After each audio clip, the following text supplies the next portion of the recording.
Assalamualaikum warahmatullahi wabarakatuh. Kami dari kelompok 6 ingin mempresentasikan hasil presentasi kami yang berjudul Dasar Penyelenggaraan Intensif. Dengan saya Rahmat Sukri. Dan saya Septiasi Putri. Dan saya Sri Indah Filia. Baik, di sini kami akan membahas tentang hasil kelompok kami. Materi pertama yang akan dibacakan oleh saya sendiri. Pengertian insentif. Setiap karyawan di suatu perusahaan sangat mengharapkan penghargaan dari perusahaan atas prestasi yang sudah diperoleh. Penghargaan yang diperoleh sering disebut sebagai insentif. Berikut ini akan disampaikan definisi insentif menurut para ahli. Yang pertama, menurut Niti Semito, insentif adalah penghasilan tambahan yang akan diberikan kepada para karyawan yang dapat memberikan prestasi sesuai dengan yang telah ditetapkan.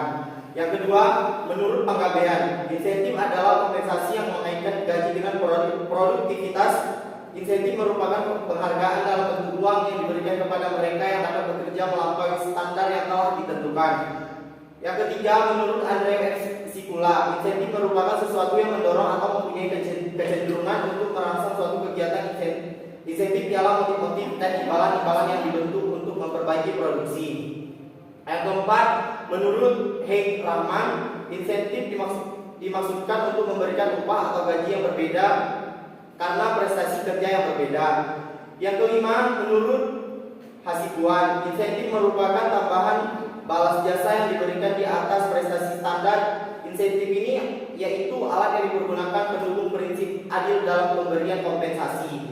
Yang keenam, menurut Mangkunegara, insentif merupakan suatu bentuk motivasi yang dinyatakan dalam bentuk uang atas dasar kinerja yang tinggi dan juga merupakan rasa pengakuan dari pihak organisasi terhadap kinerja karyawan dan kontribusi terhadap organisasi perusahaan.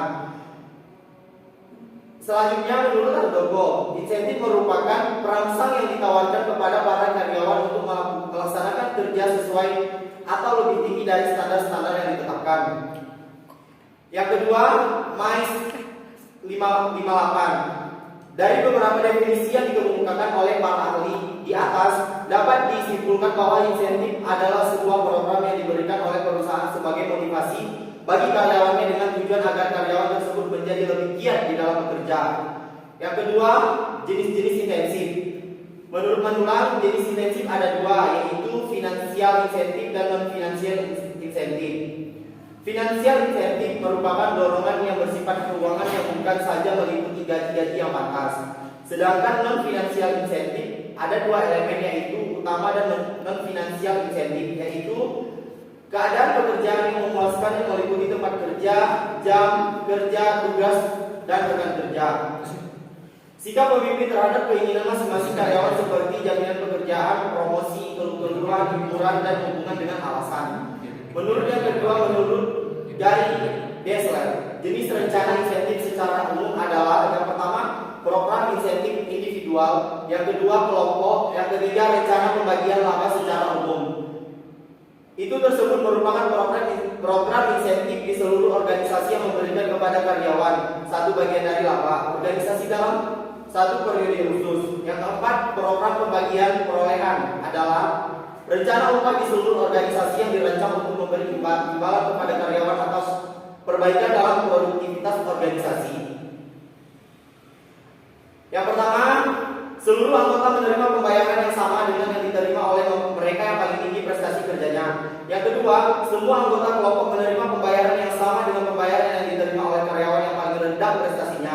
Yang ketiga, semua anggota menerima pembayaran yang sama dengan rata-rata pembayaran yang diterima oleh kelompok. Menurut Dessler, insentif juga diberikan kepada seluruh organisasi, tidak hanya berdasarkan insentif individu atau kelompok. Rencana insentif seluruh organisasi antara lain yaitu profit sharing plan, rencana kepemilikan saham karyawan, rencana scanlon, gain sharing plan, tujuan pemberian insentif, dan bagian perusahaan yang pertama bekerja lebih semangat dan cepat, yang kedua bekerja lebih disiplin, yang ketiga bekerja lebih kreatif. Bagi karyawan, yang pertama standar prestasi yang diukur secara kuantitatif, yang kedua pemberian balas jasa dapat diukur dalam bentuk uang, dan yang terakhir karyawan harus lebih giat agar menerima uang lebih besar. Terima kasih. Materi selanjutnya yang akan dibacakan oleh Sri Intan.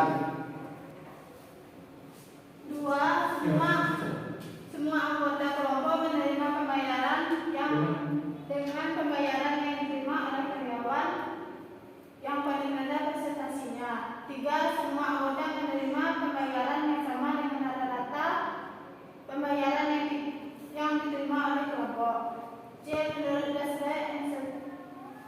insentif juga dapat diberikan kepada seluruh organisasi, tidak hanya berdasarkan insentif individu atau kelompok.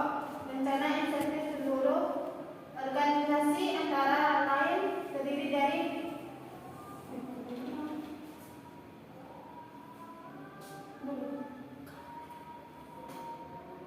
Itulah merekam tuh. menurut SK Menteri pada Kongres nomor KM 108 versi HM 703 MPD 5101. Perjalanan insentif diartikan sebagai suatu kegiatan perjalanan yang diselenggarakan oleh suatu perusahaan untuk para karyawan dan mitra usaha. Sebagai usaha imbalan penghargaan atas perhatian mereka dalam kegiatan perusahaan yang bersangkutan. 6. Bentuk perusahaan wisata berdasarkan waktu ini ada 3 macam, yaitu sebagai berikut. A. Tur setengah hari. Untuk tur setengah hari ditempuh dalam waktu 3-5 jam. Yang termasuk dalam kelompok tur ini adalah 1. Tur pagi hari atau morning tour. Tur ini dilaksanakan pada pagi hari yang dimulai setelah makan pagi dan berakhir sebelum makan siang. 2. Tur siang hari atau afternoon tour. Tur ini dilaksanakan pada siang hari yang dimulai setelah makan siang dan berakhir sebelum senja. 3. Tur senja hari atau evening tour. Tur ini dilaksanakan pada senja hari dengan objek kunjungan daya tarik kerimangan senja atau surya dan kemalam pulang kota. 4. Tur malam hari atau night tour. Tur ini dilaksanakan pada malam hari setelah atau termasuknya waktu makan. Malam ini berakhir di tempat kegiatan kehidupan malam. Ada juga yang menyebut tur malam hari ini dengan sebutan after dark tour. B. Tur pagi hari atau setengah hari. Lama perjalanan tur ini di antara 6-7 jam termasuk waktu makan siang biasanya. Tur ini dilakukan setelah makan pagi. C. Tur lebih dari setengah hari. Lama perjalanan tur ini di antara 6-7 jam termasuk waktu makan siang biasanya. 7. Bentuk perjalanan wisata berdasarkan jumlah peserta. Bentuk perjalanan wisata berdasarkan jumlah peserta ini ada 3 macam. A. Perorangan atau individual tour. Jumlah peserta tour tidak menjadi ukuran, tetapi ciri utama adalah tinggal adanya pimpinan rombongan di antara peserta, misalnya Simon atau Pakai Bali tour. B. Tur rombongan atau grup tour. Pada bentuk tour ini sebenarnya tidak ada batasan yang pasti untuk menentukan kapan sekumpulan wisatawan itu dinyatakan rombongan. Akan tetapi karena perusahaan penerbangan menetapkan 15 orang sebagai rombongan ke-16 bebas berbayaran. C. Tur massa atau mass tour. Bila tur rombongan berkembang menjadi rombongan dengan peserta banyak sekali, maka terbentuknya tur massa. Ada beberapa sifat yang dapat membedakan 3 jenis perjalanan berdasarkan jumlah peserta, yaitu sebagai A. Ukuran kepuasan, B. Ukuran harga, C. Ukuran kepastian. Terus materi berikutnya akan dibacakan oleh Setia Putri.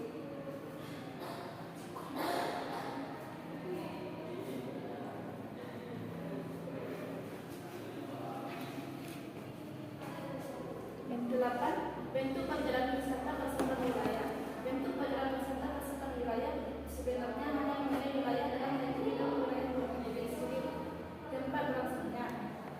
9. Bentuk perjalanan wisata berdasarkan tujuan. Wisatawan mengadakan perjalanan wisata selain mempunyai tujuan untuk berlibur juga mempunyai tujuan lainnya, antara lain sebagai berikut. A. Bentuk perjalanan wisata berdasarkan tujuan bisnis. Orang mengadakan perjalanan wisata selain untuk bertujuan berlibur juga bertujuan berbisnis. B.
perjalanan wisata berdasarkan tujuan ziarah.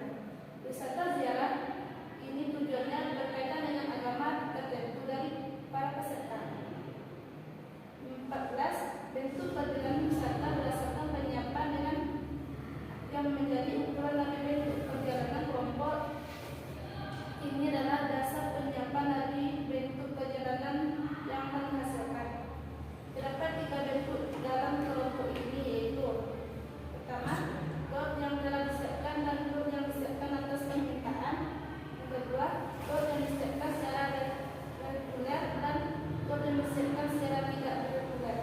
Ketiga, tour yang disiapkan secara paket dan tour yang disiapkan secara bebas. 15.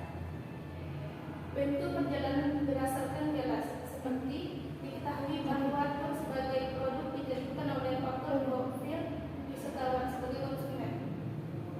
Ada beberapa kelas tour, yaitu sebagai berikut. Pertama, kelas global, 2 kelas standar, 3 kelas ekonomi, dan 4 kelas budget. 16. Bentuk perjalanan wisata berdasarkan minat wisatawan. Wisatawan adalah sebagai bentuk perjalanan merupakan kelompok manusia mempunyai minat sesuai dengan kegiatan, profesi dan pengetahuan. 17. Wujud perjalanan interaktif. Yang pertama, memilih gathering, rapat sambil berkreatif, rapat sambil berkreasi, bonus hasil perjalanan wisata dan lain-lainnya. Kedua, distributor atau piala agar tercapai penjualan terpenuhi dalam bentuk bonus perjalanan wisata dan lain-lain. Yang ketiga, termasuk untuk meningkatkan kerjasama. 4. Pelangganan agar tetap loyal terhadap produk atau jasa mereka.